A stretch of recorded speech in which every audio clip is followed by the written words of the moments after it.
jette jamais 2 fois dans le même fleuve. Car la seconde fois, ce n'est plus le même fleuve, et ce n'est plus le même homme. Votre maître Pangloss était un imposteur, mon petit Frédéric. C'est Héraclite qui a dit cela. Et puis, vous causez trop. Continuez de m'éventer, je vous prie. Vous allez lui foutre la paix à Frédéric, oui. Te laisse pas faire, Fredo. Je rame encore 1 heure et ensuite c'est son tour. Jamais. Non, mais des fois, vous oubliez de qui vous parlez. Je suis lieutenant, commandant, caporal, général en chef de la cavalerie royale de Ses Majestés Louis XI, XII, XIII, XIV, XV et XVI. Philibert Dagobert pour me servir. C'est ça. Et moi je suis Nino Ketterslit, ex-métallo et délégué général de la 45e circonscription des survivants, en quête de terre potable. Et vous êtes tous sur mon embarcation, alors je veux bien abolir la propriété privée, mais j'aimerais bien qu'on conserve la civilité. Soit vous ramez, soit vous retournez d'où vous venez, la flotte. Wasserlaufnet de Berino. Qu'est-ce que ce qu'il dit, Zoa? L'eau ne coule pas vers le sommet, c'est de l'alsacien. Votre maître Pangloss est tout est alsacien? D'origine, dame Christine, mais il était surtout l'oracle de la maison, et j'écoutais ses leçons avec grand plaisir. De quelle maîtresse est-il, votre Pangloss? Pangloss enseignait la métaphysico-théologo-cosmolonigologie. Il prouvait admirablement qu'il n'y a point d'effet sans cause, et que dans ce meilleur des mondes possibles, le château de Monseigneur le Baron était le plus beau des châteaux, et Madame la meilleure des baronnes possibles. Un castel, oui, tu cela, mon Robert? Oui, oui. Il a démontré, disait-il, que les choses ne peuvent être autrement, car tout étant fait pour une fin, tout est nécessairement pour la meilleure fin. Remarquez bien que les nez ont été faits pour porter des lunettes, les jambes sont visiblement instituées pour être chaussées, et nous avons des choses. Les pierres ont été formées pour être taillées, et pour en faire des châteaux. Aussi, Monseigneur a un très beau château, et les cochons étant faits pour être mangés, nous mangeons du porc toute l'année. Par conséquent, ceux qui ont avancé que tout est bien, ont dit une sottise, il fallait dire que tout est au mieux. Et ça te convenait à toi, Fredo? J'écoutais attentivement et croyais innocemment, car je trouvais Mademoiselle Cunégonde, fille du baron, extrêmement belle, quoique je ne pris jamais l'hardiesse de le lui dire. J'avais conclu qu'après le bonheur d'être né baron, le second degré de bonheur était d'être Mademoiselle Cunégonde, le troisième de la voir et de la servir tous les jours, et le quatrième d'entendre Maître Pangloss, le plus grand philosophe de la province et par conséquent de toute la terre. Les chats. Ah, moi aussi, j'en ai assez. À vous de ramer, sa seigneurie. Ça va vous rafraîchir. Ramez pour moi, voulez-vous, mon petit Frédéric? Fredo, te laisse pas intimider. On leur a coupé la tête aux seigneurs en leur temps. Vrai? Il arrivera donc ce moment sur la terre où le soleil n'éclairera plus que des hommes libres et ne reconnaissant d'autres maîtres que leur raison, où les tyrans et les esclaves, les prêtres et leurs stupides ou hypocrites instruments n'existeront plus que dans l'histoire ou sur les théâtres. Oui, da, c'est arrivé. Et ce fut la fin de l'âge d'or. On a berné la populace avec des soi-disant droits inaliénables pendant qu'on tranchait les têtes. Mais comme beaucoup d'entre nous, j'ai su me faire tout petit. J'ai été l'ami des puissants de l'ombre, côtoyé le comte de Cagliostro et vivoté encore par ses soins une petite paire de siècles. Puis, l'on a finalement reconnu mes talents dans la finance militaire. Mais ramez, voulez-vous? Et puis n'écoutez pas cet homme, son époque nous sera toujours lointaine et inaccessible. Jusqu'à preuve du contraire, c'est moi qui suis à ma place ici.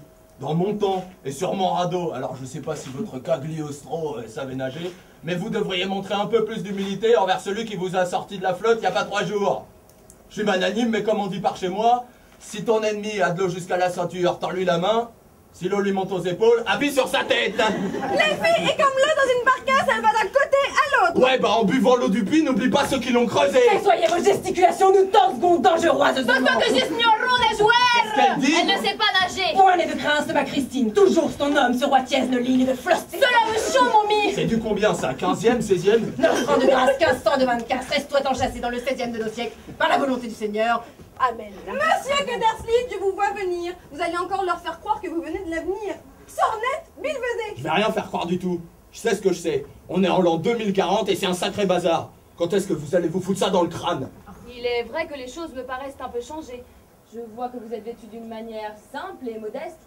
Et depuis que nous voguons, j'ai rencontré sur mon chemin pour seul habit luxueux que celui du seigneur Dagobert. De mon temps, un luxe puéril et ruineux dérange toutes les cervelles. Un corps sans âme est surchargé de dorures et l'automate alors ressemble à un homme. C'est la dernière fois que vous me traitez d'automate fripon. Stop! Pour le moment, c'est la survie qui prime. Tout seul, c'était un peu quantiquesque, mais je pouvais encore m'en sortir. À 5, ça devient le radeau de la méduse. Alors faut qu'on bosse fort. Dagobert, à la rame. Et pas d'embrouille, c'est compris, sinon... Oh, mais vous ne me faites pas peur, monsieur Ketterslit. Le tronc d'arbre aura beau séjourner dans la rivière, il n'en deviendra pas un crocodile. Sa seigneurie vous doit-elle bien s'adonner au paisible effort de godiller la barcasse ou devoir-elle être mise à la fraîche de ses limpidités aquatiques sans le moindre recul?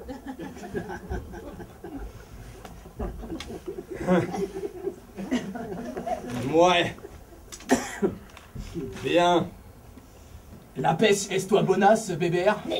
Un orfèvrerie avariée, sans la moindre valeur gastronomique. On doit être au-dessus d'une ville engloutie, il y en a pléthore depuis ces dernières années.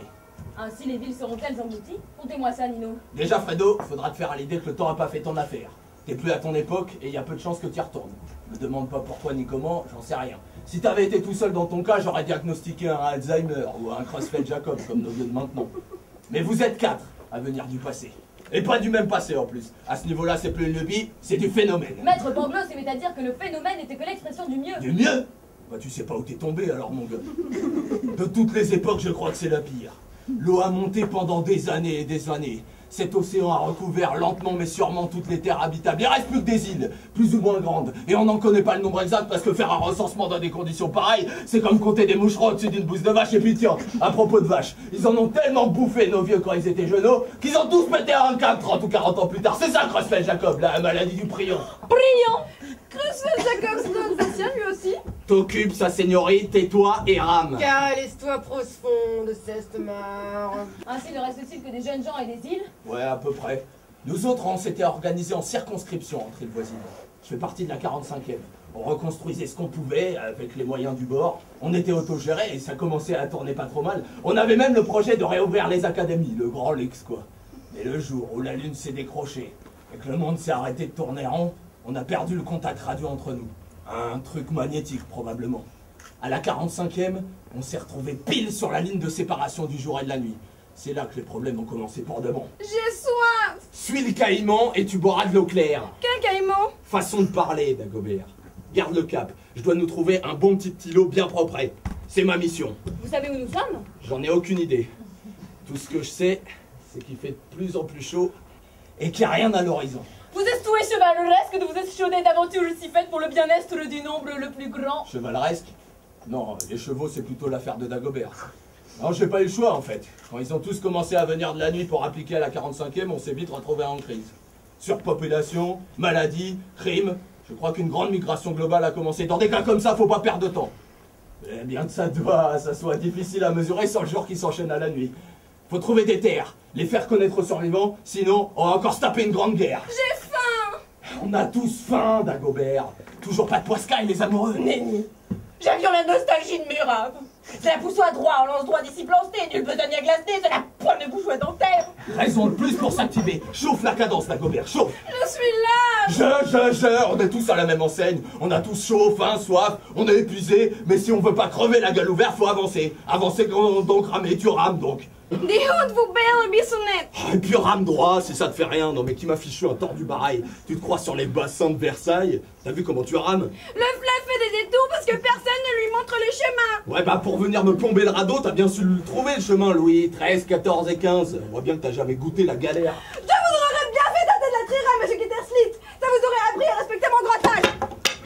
La rame! Fredo! Bébert! Faut rattraper la rame! Ah, trop tard! Retenez-moi ou... Vous saurez dorénavant de quoi je suis capable, monsieur Kitterslit. On ne me parle pas comme un roturier. I'm a kshank to go. Là, il m'en laisse une smule. Mais Seigneur, la barbarie ne s'y pointe à ces gentilshommes. Nous avons tous force besoin de notre vitalité. Sieur Kitterslit, vous êtes en épuisement. Prenez force repos et sustentez-vous. Oh, vous avez raison. Mais vous avouerez aussi que mes nerfs sont mis à rude épreuve ici. Je ne vois vraiment pas pourquoi vous mettre dans un tel état pour un vulgaire morceau de bois. Une rame! Crème d'emplâtre à la graisse de hérisson. C'était une rame! Maintenant, nous voilà condamnés à dériver au gré des courants. Maître Pangloss disait que seuls les poissons morts nagent au gré du courant. Quoi? Qu'est-ce que j'ai dit de mal?